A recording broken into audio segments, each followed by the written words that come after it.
What's going on, everybody? Kalipa's Tech here, coming back at you with another video. In this video, we're going to be comparing the Samsung Galaxy A13 to the Samsung Galaxy A12. Now, of course, as you can probably tell just by the names, the Samsung Galaxy A13 is the successor to the Samsung Galaxy A12 that came out in early 2021. Now, another thing I do want to point out is that the Samsung Galaxy A13 is a completely different phone than the Samsung Galaxy A13 5G, having been released pretty recently in March of 2022, whereas the Samsung Galaxy A13 5G, which I have also covered on the channel, was released in December of 2021. So the Samsung Galaxy A13 is a 4G only phone, but for more information about the Samsung Galaxy A13 5G, be sure to check out my videos for that phone too on the channel. But with that being said, let's get started. Now with the Samsung Galaxy A13, we're getting a 6.6-inch PLS LCD display with a resolution of 1080p, a PPI of 400, an aspect ratio of 20:9, and a screen-to-body ratio of about 83.2%. With the Samsung Galaxy A12, we're getting a 6.5-inch PLS IPS LCD display with a resolution of 720p,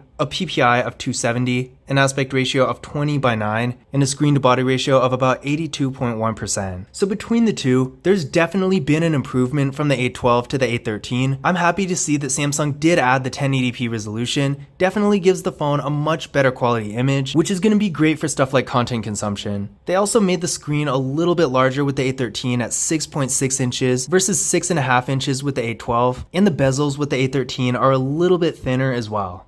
So overall, while some improvements are definitely more subtle than others, I would say the display with the Samsung Galaxy A13 is a pretty good upgrade from the A12. Now both of these phones have 64GB of internal storage with microSD card expansion, so that is a pretty good amount of storage, maybe not the best for a power user. Sure, there is microSD card expansion, but things still do add up pretty fast, and it's nice to have more storage on the phone itself. But for the average user, 64GB should be perfectly fine. To give you a better idea of what this kind of storage actually looks like, right now I do have a pretty good amount of apps on each phone, stuff ranging from more normal apps like social media, stuff like that, to decently high-end games. And as you can see, both phones are using about 40-41% of storage, so even with pretty much anything I would use on a daily basis, there's still plenty of space left in the phone for stuff like photos, videos, and even more apps and games. So again, unless you're a power user, unless you have seriously like 100GB worth of apps on your phone, then the 64GB of internal storage you get with these phones should be perfectly fine, especially considering that once again, both phones do have microSD card expansion. Now there's no wireless charging with either of these phones, not very surprising. Wireless charging isn't something you typically find in entry-level phones like these, but both of them do have fingerprint scanners right here on the power keys. Definitely a nice spot for them. Makes it really convenient to open, since you're probably going to be touching this button to wake up the display anyway. Might as well have it unlock at the same time. And in addition to the fingerprint scanners, both of these phones also have face unlock, so we're getting two options to get into them. But let's go ahead and give these fingerprint scanners a try and see how well they work. So starting with the Samsung Galaxy A13,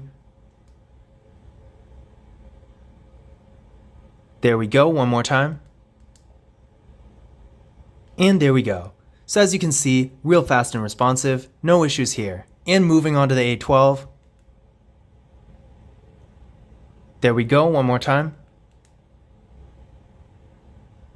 And there we go. So these fingerprint scanners worked pretty much the same. And again, don't forget, both of these phones do have face unlock as well. So if you'd rather use that instead of the fingerprint scanner, you always can. Now taking a look at the camera setups here, for the Samsung Galaxy A13, we got a water drop notch for the front-facing camera, and this camera is 8 megapixels. Then on the back, we got a quad camera setup with a 50 megapixel main camera, a 5 megapixel ultra-wide camera, a 2 megapixel macro camera, and a 2 megapixel depth sensing camera. For video, this phone can shoot in up to 1080p in both the rear and front cameras, pretty much exactly what you'd expect in a lower end phone like this. Now with the Samsung Galaxy A12, same thing for the front facing camera, we got a water drop notch right here, and this camera is 8 megapixels. Then on the back, we got a quad camera setup with a 48 megapixel main camera, a 5 megapixel ultra wide camera, a 2 megapixel macro camera, and a 2 megapixel depth sensing camera. So these phones have pretty much the same camera setups, all the same features, and really similar quality too. Maybe if you look really closely, the photos taken with the Samsung Galaxy A13 might be a little bit better, but in the grand scheme of things, you're probably not going to notice the difference all that much. As far as the camera setup goes, one thing I really like about both of these phones is they have such a wide variety of features, so whether you want to get close-up detailed images with the macro camera, or wider pictures for scenery, skyline photos, stuff like that with the ultra-wide camera, these phones can pretty much do it all. So if you're taking lots of photos and you want a wider variety of features, then both the Samsung Galaxy A12 and the Samsung Galaxy A13 are going to get the job done for you really well. And since they have such high quality cameras, sure, they're not going to be anywhere near the level of something like a Samsung Galaxy S22 Ultra, but for most people, photos taken by both of these phones are going to be perfectly acceptable for pretty much anything. So if you want to take some nice photos for social media, for example, these phones will be great for that.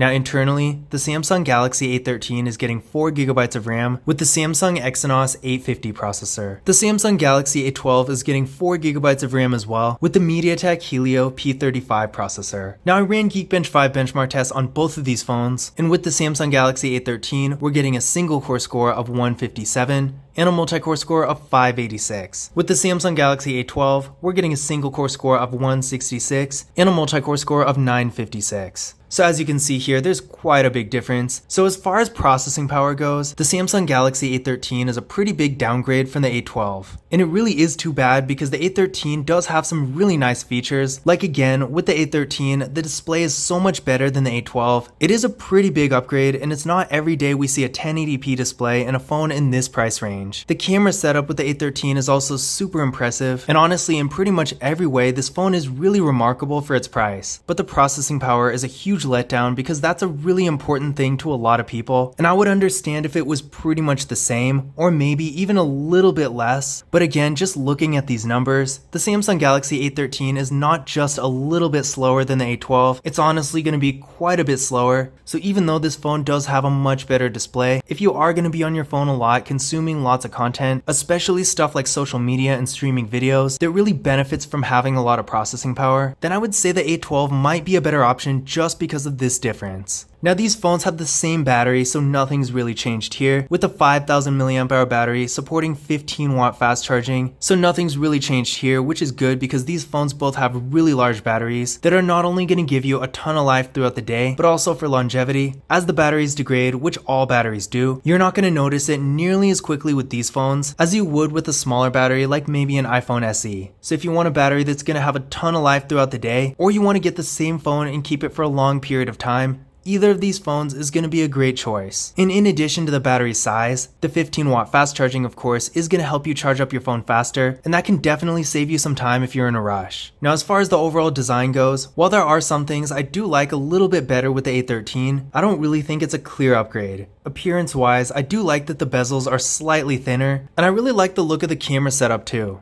But the problem I have with the A13 is the back has this glossy finish that does pick up quite a few fingerprints, whereas with the A12 it does look a little bit better and it has this wavy texture that I like a lot more. Another thing with the A13 I don't particularly care for is that the material itself has this really cheap plastic feel. Now don't get me wrong, the build quality is still pretty solid and nothing feels like it's gonna fall apart, but at the same time, although I don't really expect premium materials from an entry-level phone, in general the materials on the back of the Samsung Galaxy A13 do look and feel quite a bit lower quality than the A12. But in conclusion, which of these phones is better? Is the Samsung Galaxy A13 really an upgrade from the Samsung Galaxy A12? Now to be perfectly honest, I can't really say the A13 is that much of an upgrade from the A12, and the only real reason for this is that the Samsung Galaxy A13 has a much slower processor than the A12. Now normally one difference wouldn't really mean this much, but processing power is such an important thing, not just to me but to pretty much anyone looking to upgrade their phone. In between the Samsung Galaxy A12 and the Samsung Galaxy A13, the downgrade in processing power is so big that it's really hard to ignore. Now if you're just using your phone for basic activities like taking photos, sending text messages, making calls, maybe occasionally streaming videos and browsing the web, then the Samsung Galaxy A13 might be a good option for you, because in that case, if you're really not using your phone very much, you might not mind it being a little bit slower. But for most people, if you're going to be on your phone a moderate amount, the Samsung Galaxy A12, while still not being the greatest option when it comes to power, is going to be, as you saw earlier, pretty much double the speed lead of the Samsung Galaxy A13. And while the Samsung Galaxy A13 does have a much better display than the A12, the difference in processing power is really going to make up for this, especially if you're using your phone a lot. So at the end of the day, while by itself the Samsung Galaxy A13 is a pretty good phone in its own way, in most areas, the Samsung Galaxy A12 is pretty much equal, and the difference in processing power is going to make up for pretty much every advantage the A13 has. Now if you want to learn more about these phones, be sure to check out my full reviews and tips and tricks videos for them on the channel. But I hope you enjoyed this comparison, and I hope you found this information useful as well.